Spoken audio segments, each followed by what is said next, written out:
ഇപ്പോൾ മുഖ്യമന്ത്രി V D Satheesan റാന്നിയിലെ ദുരിതാശ്വാസ ക്യാമ്പ് സന്ദർശിക്കുകയാണ്. തത്സമയം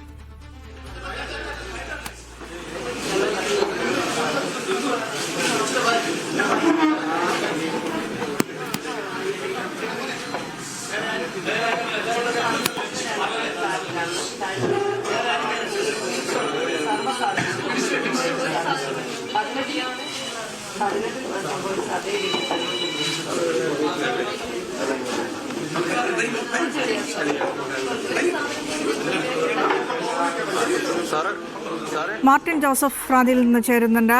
മാർട്ടിൻ, എങ്ങനെ പുരോഗമിക്കുന്നു മുഖ്യമന്ത്രിയുടെ സന്ദർശനം? ആളുകൾക്ക് നിരവധി കാര്യങ്ങൾ പറയാനുണ്ടാകും. പ്രത്യേകിച്ച് ദുരിതാശ്വാസ ക്യാമ്പിൽ കഴിഞ്ഞ കുറേ ദിവസങ്ങളായി കഴിയുകയാണ് റാന്നി മേഖലയിലെ ജനങ്ങൾ. അപ്പോൾ അവർക്ക് ഈ ഒരു മഴക്കാലത്ത് നേരിടേണ്ടി വന്ന ദുരിതമെന്ന് പറയുന്നത് പറഞ്ഞാൽ തീരാത്തതാണ്.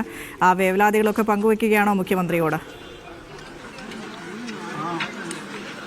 തീർച്ചയായിട്ടും വിനീഷ, മുഖ്യമന്ത്രി ഇപ്പോൾ ദുരിതാശ്വാസ ക്യാമ്പിൽ ആദ്യം കോഴഞ്ചേരിയിലെ ദുരിതാശ്വാസ ക്യാമ്പിലും പിന്നീട് അവിടെ നിന്ന് നേരെ റാന്നിയിലേക്കും വന്നിട്ടുണ്ട്. അദ്ദേഹം ഇപ്പോൾ ബാധിതരെ കണ്ടതിന് ശേഷം അടുത്ത റാന്നിയിലെ വ്യാപാരികളുമായിട്ട് സംസാരിക്കുന്നതിനായിട്ട് പോവുകയാണ്.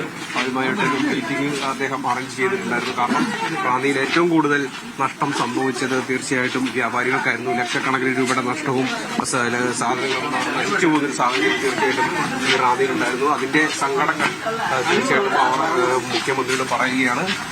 അതുമായിട്ട് ബന്ധപ്പെട്ടുള്ള മീറ്റിംഗ് നടത്തുന്നതിന് വേണ്ടിയാണ് ഇപ്പോൾ അദ്ദേഹം വന്നിട്ടുള്ള. ആദ്യം ഗവൺമെന്റ് LP സ്കൂളിലെ താമസിക്കുന്ന ദുരിതബാധിതരുമായിട്ട് അദ്ദേഹം കൂടിക്കാഴ്ച നടത്തി അവരുടെ സങ്കടങ്ങൾ കേൾക്കുകയും എല്ലാവർക്കും പരിഹാരം ഉണ്ടാക്കുകയും ചെയ്യാമെന്ന് ഉറപ്പ് നൽകുകയും ചെയ്തിരുന്നു.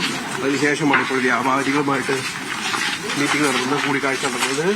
അതായത് റാന്നി മേഖലയിൽ ഏറ്റവും കൂടുതൽ നഷ്ടം സംഭവിച്ചിരുന്നത് വ്യാപാരികൾക്കായിരുന്നു. കഴിഞ്ഞ ദിവസങ്ങളിൽ അപ്രതീക്ഷിതമായിട്ടുള്ള മഴയിൽ റാന്നി ടൗൺ മുങ്ങിപ്പോവുകയും നിരവധി 500ഓളം കടകൾ മുങ്ങിപ്പോവുകയും ലക്ഷക്കണക്കിന് രൂപയുടെ സാധനങ്ങൾ നശിച്ചു പോവുകയും ഓണവിപണിയിലേക്കായിട്ട് എത്തിച്ച സാധനങ്ങൾ ഉൾപ്പെടെ ഒഴുകിപ്പോകുന്ന ഒരു സാഹചര്യം റാന്നിയിലുണ്ടായിരുന്നു.